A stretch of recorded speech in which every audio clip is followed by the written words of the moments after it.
이 소설은 시미즈 마리코 안문자 할머니의 삶을 복원하는 소설입니다.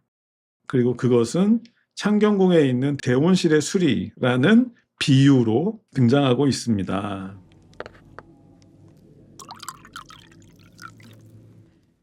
배경이 창경궁이니까 창경궁 얘기로 시작하겠습니다. 어린 시절의 제 기억에 밤 벚꽃놀이에 갔던 희미한 기억이 있습니다.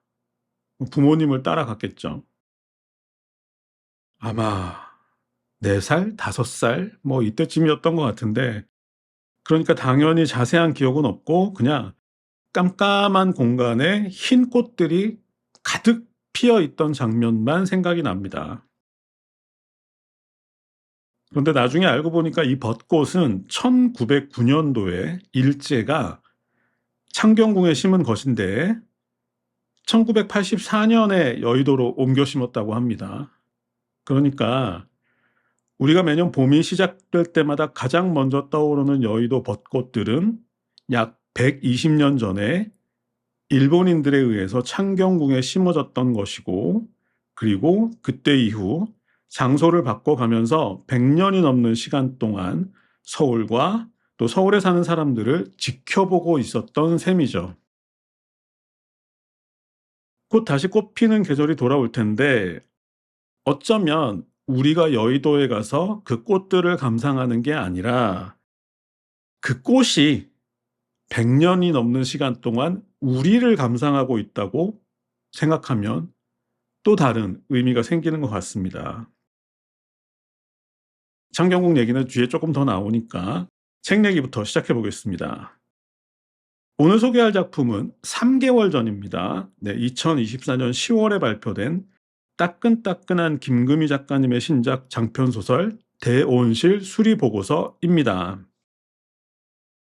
오랜만에 아주 좋은 한국 소설이 나온 것 같습니다. 개인적으로 팬이기도 해서 그동안 발표된 김금희 작가님 소설은 전부 읽었는데, 개인적인 생각으로는 적어도 당분간은 이 작품이 김금희 작가님의 대표작으로 남을 것 같습니다. 그리고 2025년 올해의 책이 되기에도 손색이 없을 것 같습니다. 그만큼 좋은 소설이라는 얘기겠죠. 자, 개인적으로 가장 좋았던 것은 소설의 제목이었습니다. 대온실 수리보고서죠. 이 대온실은 1909년 창경궁에 세워진 온실을 말하는 건데, 100년 넘게 한 자리를 지키고 있는 유리로 된 따뜻한 건물을 생각하면 제목에서 누군가의 따뜻한 마음이 연상되는 것 같기도 하고, 또 그것을 수리한다는 것은 그 따뜻한 마음을 고쳐서 다시 살려낸다라는 의미로 들리기도 하는 것 같습니다. 작가님이 이 소설을 쓰게 된 이유 중에는 그런 목적도 있었던 것 같은데, 그런 마음이 소설 속에 정말 잘 녹아든 것 같습니다. 자, 조금 복잡한 작품이니까 먼저 핵심적인 구조부터 알아보고 이야기를 시작하는 게 좋을 것 같습니다. 먼저 이 작품의 공간적인 배경은 창경궁과 강화도입니다. 1418년, 600년 전이죠. 1418년 조선의 왕 태종은 아들 세종에게 왕위를 물려주고 자신은 상왕으로 거처하기 위해서 창덕궁 옆에 창경궁을 지었습니다. 이 창경궁은 1418년도에 태종이 지었다는 거죠. 그리고 창경궁하고 붙어 있는 창덕궁 또한 그 전인 1405년에 태종이 지은 것입니다. 창경궁과 창덕궁 모두 600년 전에 세종대왕의 아버지인 태종이 지은 궁궐이다. 지금으로부터 600년 전의 일들입니다. 김금희의 이 소설은 지난 100년 사이 이 창경궁을 스쳐갔던 세 여자에 관한 이야기를 담고 있습니다. 먼저 일제시대였던 1940년대에 조선에 들어온 시미즈 마리코라는 일본 여자가 있고, 두 번째로 현재 30대 중후반으로 짐작되는 이 작품의 주인공이자 화자인 강영두, 그리고 주인공의 친구 딸인 사나라는 리사라는 소녀입니다. 100년 동안 살았던 여성들의 삶을 보여주는 거죠. 그리고 이게 중요한 건데 공교롭게도 이 소설의 배경에서 그들은 모두 중학생이었고요. 그리고 시대는 다르지만 서로 아주 비슷한 사연을 가지고 있습니다. 그리고 창경궁의 대온실은 언제나 따뜻하고 반짝반짝 빛나는 모습으로 그들을 지켜보았겠죠. 자, 그렇다면 이 소설을 이해하기 위해서는 이들 세 여자 각각의 사연과 대온실의 역사에 대해서 알아야 할 것 같습니다. 먼저 주인공 이야기로 시작하겠습니다. 주인공 영두는 현재 강화도 옆에 있는 성모도에서 혼자 살고 있는 무명 작가입니다. 그러던 그녀가 우연한 계기로 창경궁 대온실의 수리 과정을 기록하는 일을 맡게 되면서 이 소설은 시작합니다. 잘 아시겠지만 창덕궁과 창경궁은 서로 붙어 있는데 이 두 궁궐이 경복궁의 동쪽에 있다고 해서 둘을 합쳐서 동궐이라고 부릅니다.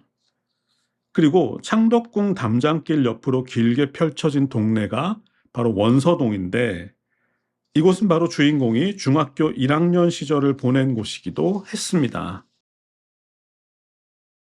자, 주인공의 고향은 성모도였습니다. 부모님은 함께 배를 타고 고기를 잡는 어부였는데 주인공이 4살 때 어머니가 배에서 사고로 세상을 떠나고 그것에 충격을 받은 아버지는 다시는 배를 타지 못하고 섬에서 이런저런 막리를 전전했습니다. 그리고 당시 성모도에는 고등학교가 없었다고 합니다. 그래서 주인공의 고등학교 진학이 문제였는데 다행히 예전에 시장에서 생선을 팔았던 돌아가신 주인공 외할머니의 친구였던 안문자 할머니라는 분이 주인공을 돕기로 하죠.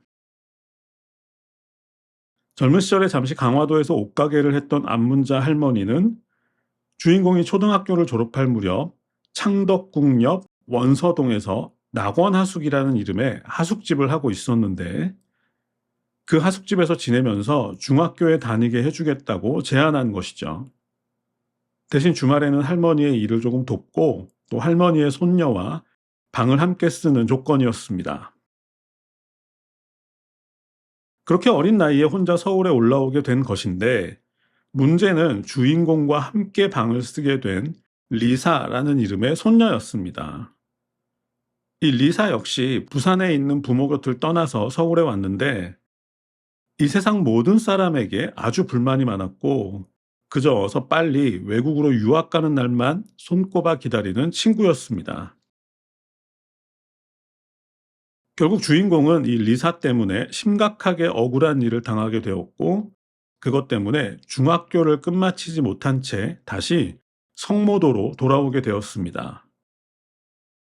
그리고 그 충격 때문에 다시는 학교로 돌아가지 못했고 검정고시와 학점은행제를 통해 학사 학위를 취득하고 혼자 성모도에서 살게 되었습니다.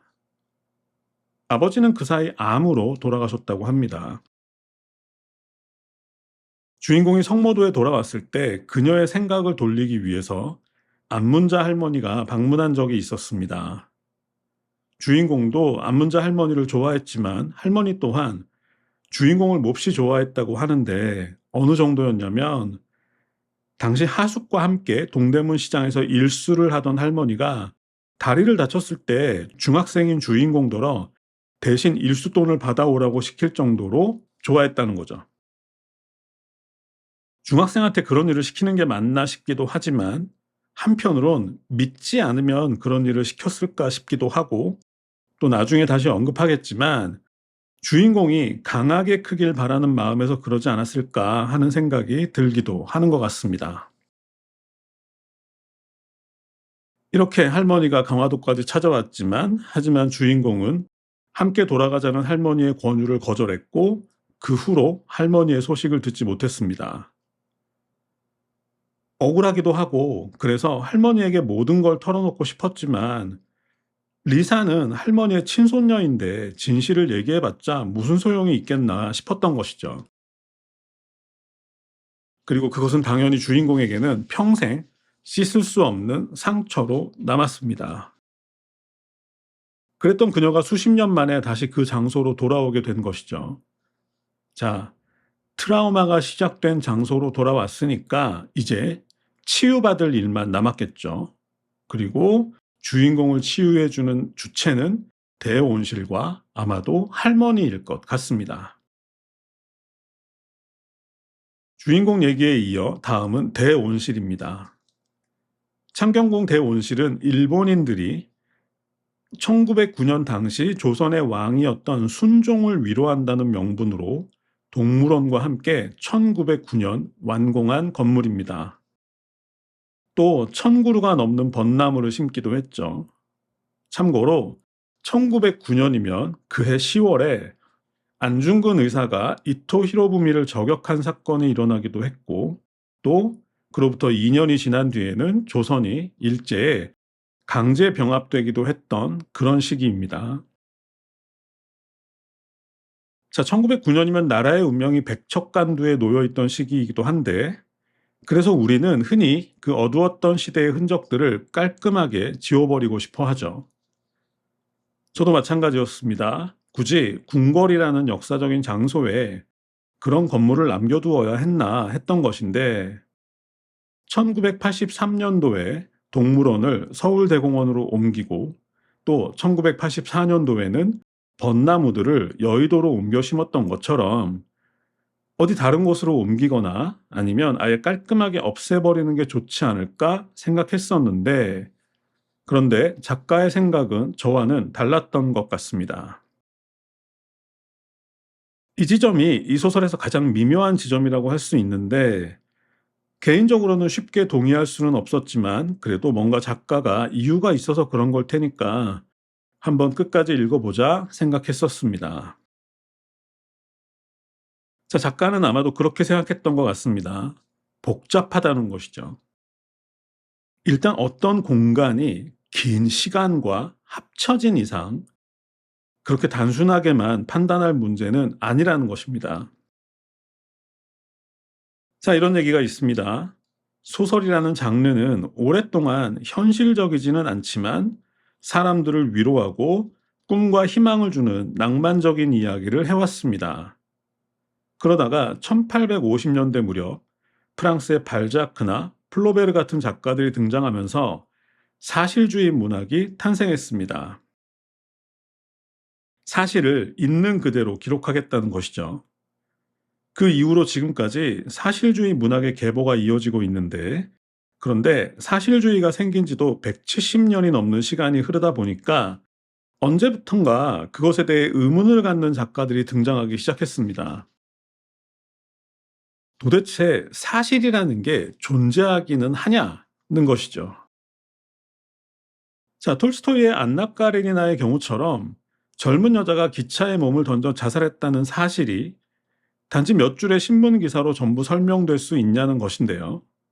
결국 세 권의 책으로도 다 말하지 못할 만큼 복잡한 것이 실제 사연일 텐데, 그렇다면 어떤 사연이나 사건을 소설 속에서 있는 그대로 묘사한다는 것이 가능한가 하는 질문이 생겨나기 시작한 것이죠.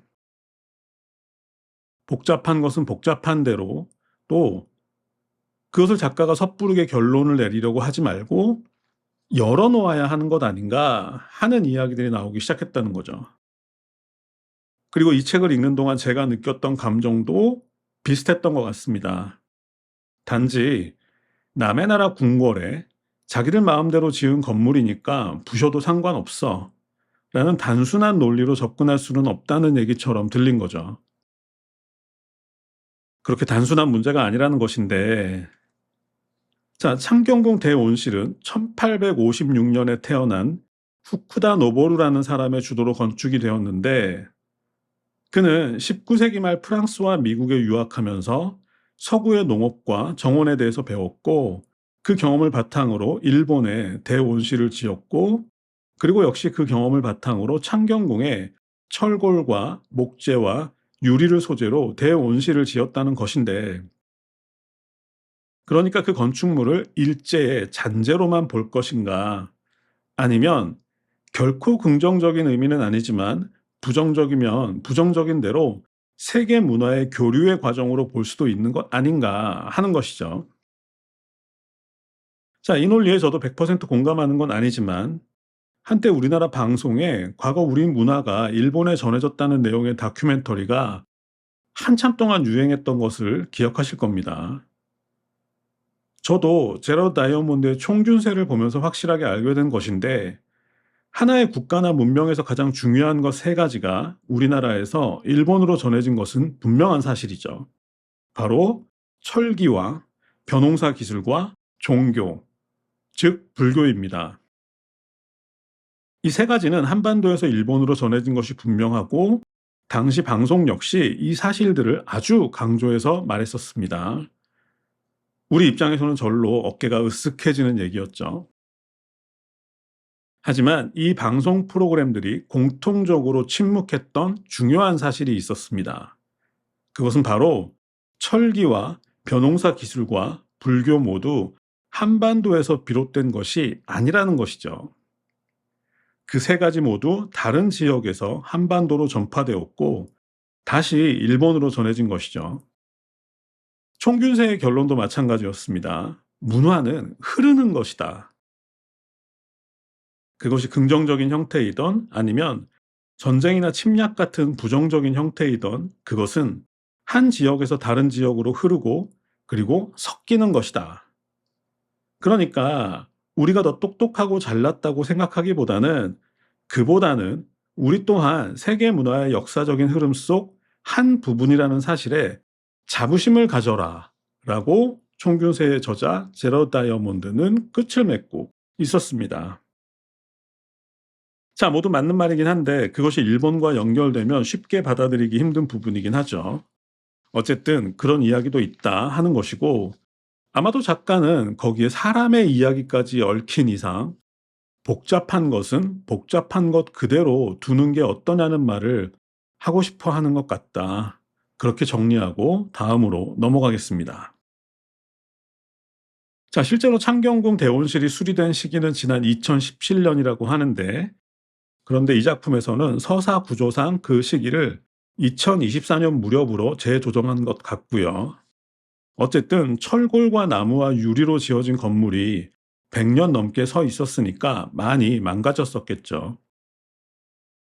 그래서 대규모 수리 공사가 진행되었던 것인데 그런데 이 과정을 기록하는 역할을 맡은 주인공은 대원실에 관한 역사적 자료들을 수집하는 과정에서 해방이 되던 1945년 무렵에 쓰여진 어느 일본인 초등학생의 글을 발견하게 됩니다. 그 초등학생은 당시 창경원 동식물원을 관리하는 어느 관리의 자식이었는데 당연히 동물원이 자기만의 놀이터였겠죠. 그런데 미군이 일본 본토를 폭격하던 무렵 경성에도 폭격이 있을 거라는 예고에 동물원의 동물들을 모두 죽이는 현장을 목격하고 그것을 글로 옮겨서 일본 잡지에 기고했던 것입니다. 그 소녀의 애칭은 마리코 히메였고 정식 이름은 시미즈 마리코였었는데 그 소녀는 동물 중에서도 특히 당시 강원도에서 잡혀온 표범 가족과 친했다고 합니다. 그렇게 친했던 표범 가족이 몰살당하는 현장을 지켜본 것이죠. 그런데 그 소녀의 글은 그걸로 끝나지 않고 한국전쟁 무렵의 이야기까지로 이어지는데 주인공은 자료를 수집하는 과정에서 시미즈 마리코가 쓴 글들을 모두 찾아낸 것이죠. 자, 이제 낙원 하숙의 주인이었던 안문자 할머니에 관한 이야기를 시작해 보겠습니다.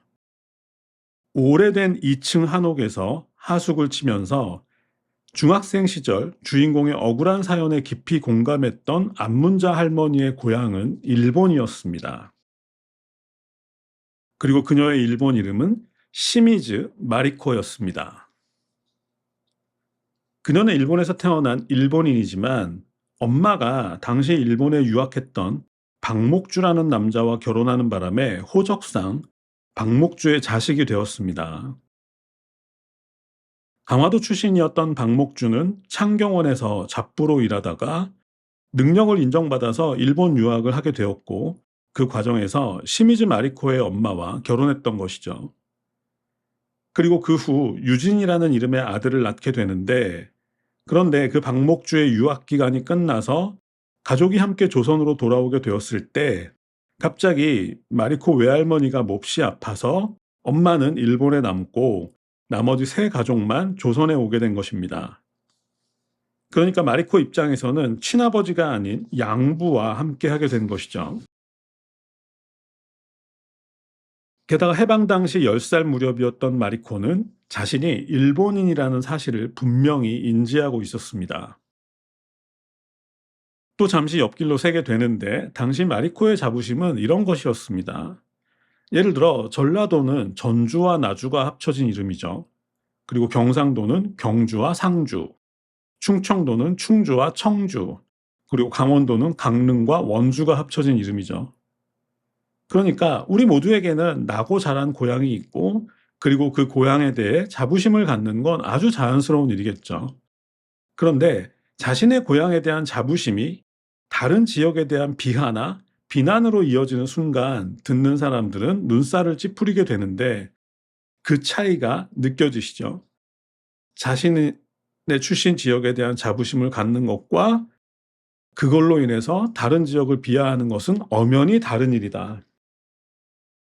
그러니까 마리코가 가지고 있던 일본인이라는 자부심은 조선을 멸시하고 무시하는 형태가 아니라 단지 자신이 일본인이라는 사실에 대한 자부심이었다는 걸 꼭 기억해야 할 것 같습니다. 어쨌거나 마리코의 생활은 편하지만은 않았겠죠. 학교에서는 한국 아이들과 거리가 있었을 것이고 곧 뒤따라온다는 엄마의 소식도 계속 늦어진 거죠. 결국 마리코에게는 창경원의 동물들과 동생 유진이 전부였습니다. 하지만 그마저도 동물들이 전부 죽고 일본이 패망하면서 크게 흔들렸습니다. 게다가 해방 이후 한반도에 거주하고 있던 일본인들은 대부분 일본으로 돌아갔고 일본인들에 대한 적개심이 높아진 상황에서 학교 생활은 훨씬 더 힘들어졌습니다. 게다가 엄마가 한국으로 올 가능성 또한 사라져 버렸죠. 결국 학교 생활을 견딜 수 없었던 마리코는 중학교 1학년 때 학교를 자퇴합니다. 자, 주인공 영두도 중학교 1학년을 채 마치지 못하고 학교를 자퇴했습니다. 같은 케이스죠. 그러니까 시미즈 마리코, 즉 안문자 할머니가 주인공의 마음을 이해할 수 있었던 것도 사실 주인공의 처지가 과거 자신의 처지와 같았기 때문입니다. 반복되고 있죠. 그런데 그런 상황에서 이번엔 전쟁이 터집니다. 마리코의 가족도 북한군이 서울에 두 번째 들어왔을 때 피난을 결심하게 되지만 자신도 한국인이면서도 그 사실을 숨기고 지금까지 일본인 행세를 했던 박목주의 상사가 수원까지 다녀오라는 심부름을 시키는 바람에 출발이 미뤄집니다. 그래서 고민 끝에 박목주는 대원실 지하에 있던 배양실에 마리코와 유진을 숨기고 밖에서 문을 잠근 후 수원으로 출발합니다. 이틀 안에 돌아오겠다는 약속을 남기고 말이죠. 참고로 그 상사의 일본 이름은 가마야마 마사시, 한국 이름은 이창충이었고요. 해방 이후 황실 재산 관리 업무를 맡았다고 하는데 전쟁의 혼란을 틈타서 황실의 재산을 빼돌리기 위해서 방해가 되는 박목주에게 출장을 지시했다고 합니다. 그런데 약속한 이틀이 지나도 박목주가 돌아오지 않자 마리코는 그곳을 탈출하기로 결심합니다. 식량도 떨어져 가고 있었고 또한 박목주가 혹시 자신들을 버리고 떠나지 않았나 하는 의심도 들었기 때문이죠. 어쨌든 자신은 동생 유진과 함께 살 길을 찾아야 했습니다. 그래서 결국 궁에 심겨져 있던 감자를 캐먹거나 하면서 버티고 있었는데 이번에는 동생 유진이 열병으로 쓰러집니다. 하는 수 없이 마리코는 궁 밖으로 나가서 비상금을 전부 털어서 약을 사오게 되는데 그 과정에서 다리를 심하게 절면서 돌아오고 있던 박목주를 만나게 됩니다. 수원에서 돌아오는 길에 트럭에 치여서 뼈가 으스러진 상태에서도 절뚝거리며 남매를 찾아 돌아오고 있었던 거죠. 박목주는 그들을 버리지 않았던 겁니다. 하지만 그 순간 이창충이 나타나서 권총으로 박목주를 쏘아 죽입니다. 이 장면을 숨어서 모두 목격한 마리코는 혼자 배양실로 돌아와서 유진에게 약을 먹이지만 동생은 결국 다시 쓰러지고 게다가 이 모습을 이창충에게 들켜버리고 맙니다. 평소에도 마리코에게 이상한 눈길을 보냈던 이창충은 이제 마음 놓고 그녀를 겁탈하려고 하는데요. 자, 배양실에는 다양한 종류의 약품들이 있었습니다. 그 중에는 수산화나트륨, 일명 양잿물도 있었는데 서양에서 들어온 잿물이라고 해서 양잿물이라고 부른다고 합니다. 그것에 대해서 물론 마리코 또한 잘 알고 있었습니다. 그래서 이창충이 자신을 겁탈하려는 순간 양잿물을 채운 주사기로 이창충의 한쪽 눈을 찔러버립니다. 그리고 비명을 지르는 이창충과 죽은 동생을 남겨두고 그 자리를 탈출하죠. 그런 사연을 보면서 주인공 영두는 혹시 대원실 지하에 있었다는 배양실에 이창충과 유진의 시신이 남아있지 않을까 하는 의심을 하게 되고 결국 그것을 파헤치기까지 하죠. 그리고 주인공 영두는 그런데 마리코가 분명히 일본에 엄마가 살아있는데 그날 이후로 일본에 있는 엄마에게 연락을 끊은 거예요. 왜 엄마에게 연락하지 않았을까 몹시 궁금했는데 그 이유는 사실 마리코가 자신이 살인을 저질렀다는 사실과 그리고 동생을 제대로 보호하지 못했다는 죄책감 때문에 일본에 있는 엄마에게도 연락을 끊은 것 같습니다. 어쨌든 그 후 마리코는 피난민에 휩쓸려서 부산으로 내려갔고 그곳에서 일본 기모노 원단을 제작하던 회사에서 격리 겸 통역 일을 하다가 그 회사 주인 가족의 호적에 올라 안문자가 되었고 그리고 결혼했지만 일찍 이혼하고 혼자 서울에 와서 옷가게를 하면서 돈을 모았지만 사기를 당해서 전부 잃어버렸고 그래서 양부의 고향이었던 강화도를 찾았고 그리고 배가 고파서 시장의 생선 바구니를 물끄러미 쳐다보고 있다가 그 이유를 알게 된 생선 장수, 즉 주인공 영두의 외할머니가 말린 망둥어 한 봉지를 손에 쥐어 주었고 아마도 그 덕에 목숨을 부지한 후 강화에서 다시 옷가게를 하면서 돈을 모아서 그 돈으로 동대문 시장에 옷가게를 내고 또 일수놀이를 하면서 억척같이 살아서 어린 시절 박목주와 동생 유진과 함께 살았던 원서동 2층 한옥 관사를 다시 사들이게 된 것이죠. 자, 낙원하숙이라는 이름에는 어린 시절 잃어버린 자신의 낙원을 되찾겠다는 시미즈 마리코의 소망이 들어 있었던 거죠. 결국 영두가 떠나고 몇 년이 지나 기력이 다한 할머니는 당시 한국에 남았던 잔류 일본인 노인들을 위한 요양원에서 마지막 시간을 보내다가 맑은 날이면 바다 건너 대마도가 보이는 잔류 일본인 묘지에 묻혔다고 합니다. 자, 마지막으로 살펴볼 인물은 주인공 친구의 딸인 사나의 이야기입니다. 사나 역시 중학생입니다. 주인공에게는 태어나는 순간부터 절친이었던 은혜라는 친구가 있었습니다.